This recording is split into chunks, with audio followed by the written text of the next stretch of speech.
Nagpunta po kami mga bossing ko ngayon sa may Binondo dahil kami po may pinick up lang po dito mga bossing ko at kami po dumayo ng pagkain mga bossing. Ngayon po mga bossing ko, papakita ko po sa inyo yung binibilhan namin ng milky, ano ba tawag doon? Milky, ano nga pala yun daddy? Milky Chotchot, ayun, Milky Chotchot.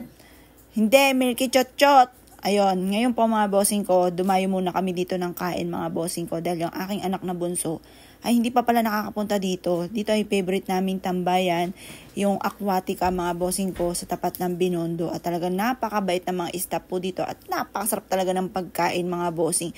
Talaga kahit kami Binyan Laguna mga bossing ko, dinadayo pa namin dito mga bossing.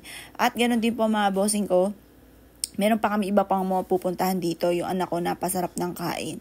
Eto nga mga bossing ko, yung haba ng pila mga bossing. Eto lang dinayo namin dito at pagkain mga bossing ko sa may Aquatica mga bossing.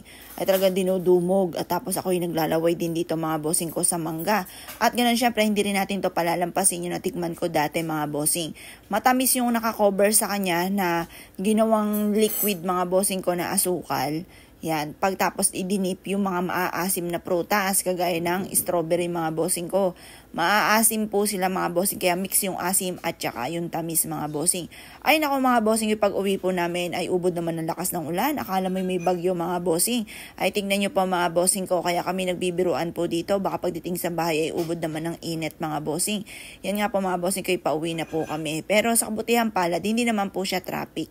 Yun nga lang, sobrang lakas ng ulan. Akala mo ba yun parang ikaw po yung naano sa alulod, alam nyo po yun yung biglang buhos, tapos biglang tila mga bossing. Ayan pa mga bossing ko ang kaganapan ngayon.